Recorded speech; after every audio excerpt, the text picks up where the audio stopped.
I overheard someone talking about their problems the other day. I had the worst day ever, they said. First, there was nowhere to park at Whole Foods, and everyone was acting all aggro, so I had to walk like 2 blocks in the rain, and my shoes got soaked. Then my stupid salad was like $12. Then I was in such a rush to get to yoga, I forgot my mat. I had to use some nasty loner mat, and it smelled like balls. I don't know what the big deal is. I love the way balls smell.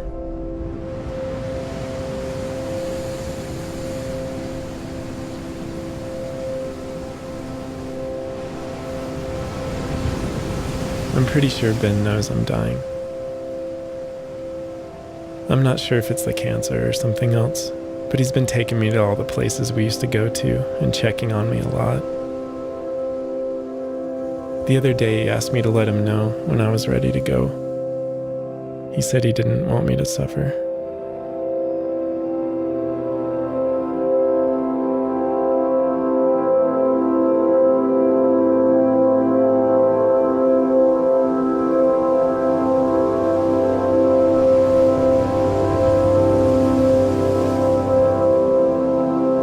Growing up with Ben was pretty great. He made pictures for a living and didn't feel as comfortable in the city, so we traveled around a lot. He's what his hippie friends call a free spirit or something. We camped a lot. I'd pretend I was a giant stinky butterfly. I'd help Ben find girlfriends.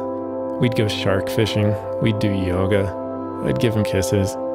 We'd hang out with famous people. We even went sailing in the desert once. Which brings me to a time in my life that I've always been a little self-conscious about.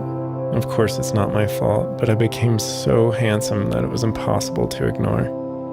When Ben started to notice, I had to start working for a living. Humiliating outfits became pretty standard.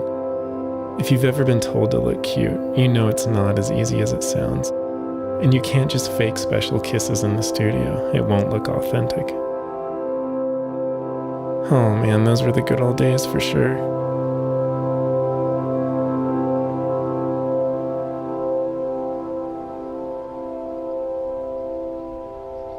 I think most people would have left their old dog at home, but Ben insisted on taking me to all our favorite spots one more time.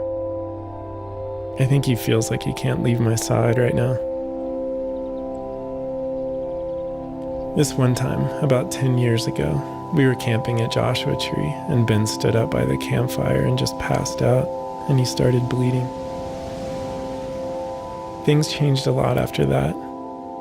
When I licked him, I could taste the chemicals they were putting in him to kill the cancer, but it just seemed like they were killing him too.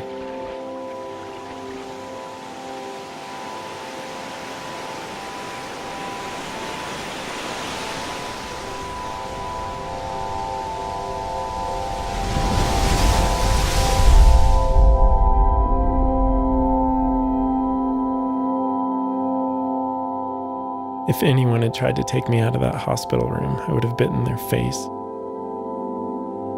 I remember feeling really sad for Ben when he found out he'd have to poop into a plastic bag attached to his stomach for the rest of his life.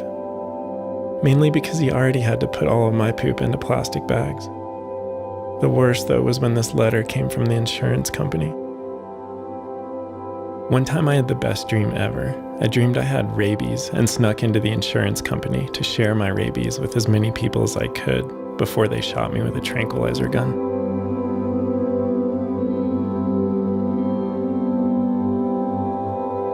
I don't know what I would have done without Ben. I'm so glad his cancer went away. I'd be so scared right now if I was going through this without him.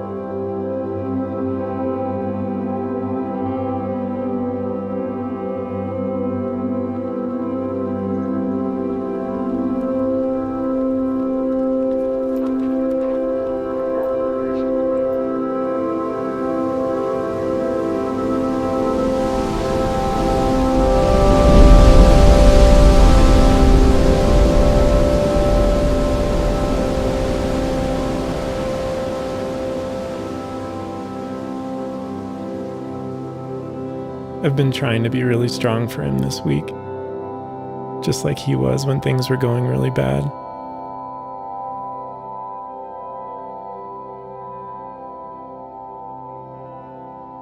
My last night was really peaceful.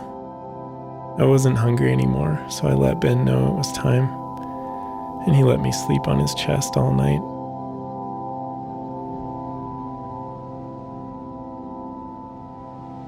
Ben said a raven swooped by while he carried me to the vet's car in the morning. I'm sure his hippie friends had lots to say about that. There was this really smart scientist guy who thought that people could learn a lot from dogs. He said that when someone you love walks through the door, even if it happens 5 times a day, you should go totally insane with joy.